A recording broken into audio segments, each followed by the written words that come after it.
So I'm going to very much build on Ling Zhang's commentary up to there, talking a little bit about how we can better work together. But let me start with a disturbing thought. No radical innovation was ever designed. So let's just think about what the implications of that are for a minute. It's got profound implications for policymakers, institutions designing solutions to tackle climate change. Top-down policies and inventions simply won't work, as we're discovering, to our costs.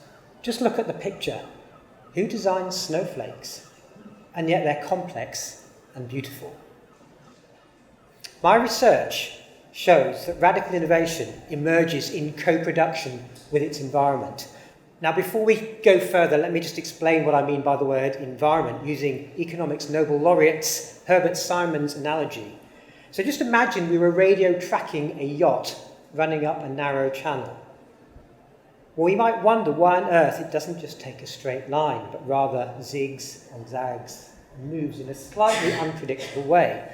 But of course, unseen are the shifting winds, the tidal eddies, the shallow rocks, let alone the knowledge in the skipper's head about the best course to take for the eddies and other bits and pieces. Of course, we can't see that. And as scientists, all we've got is the trace on the map, and it makes no sense to us. So environment, in many ways, are all those things that are unseen, that have a massive influence on where we go. So I'm going to talk to you a little bit about how we empower the emergence through co-creation, and why our current models of looking at competition are not the right way to innovate in a complex environment. So what we can see here, at the bottom, we've got profit, and at the top we've got purpose. So profit, the standard model, economic model, is that we compete.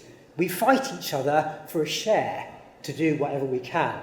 Move part way up there, and we're looking at cooperate. Now, I define cooperate essentially as being competition that has been tamed by regulation, tamed by rules, tamed by maybe the unions agreeing that we're going to do this, so we don't just have a bun fight in the business.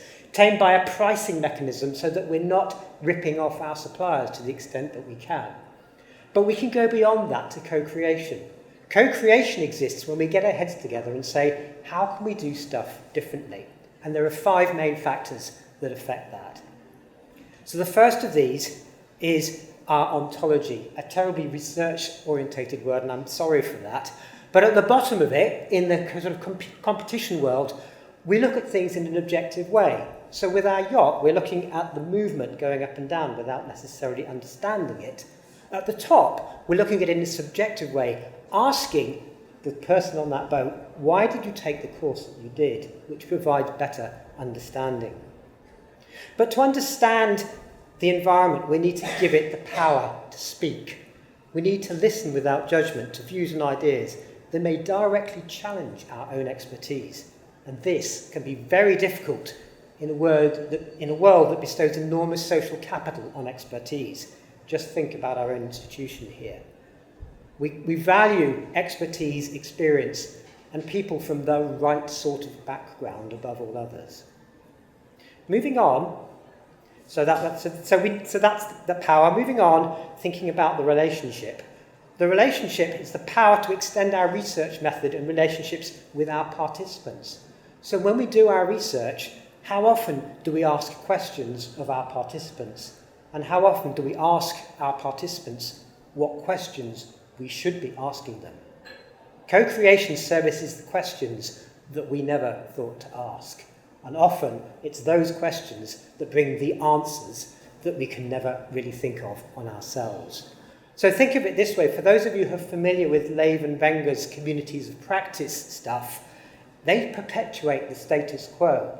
And so all that they're talking about in the apprenticeship model of learning is that we're teaching people stuff that we've already known. It makes it very hard to change.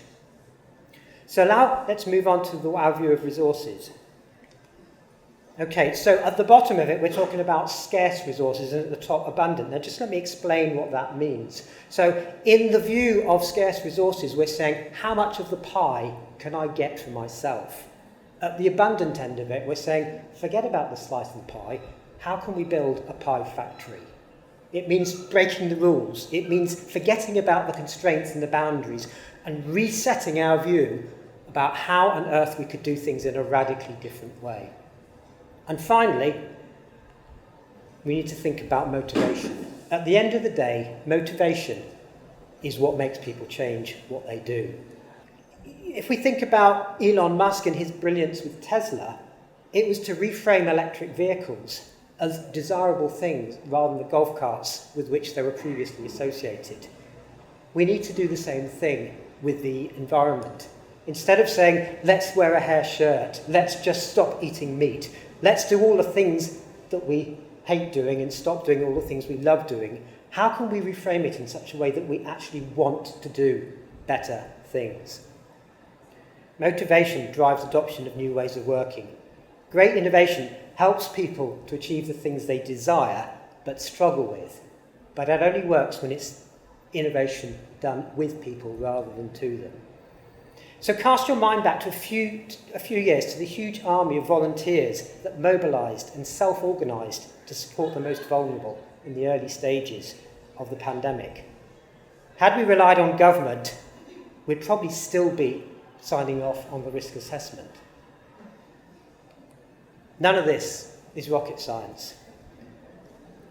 I feel very privileged to work with some of the best and motivated young minds on the planet, and I'm thrilled to be researching better ways of helping them realise their untapped potential.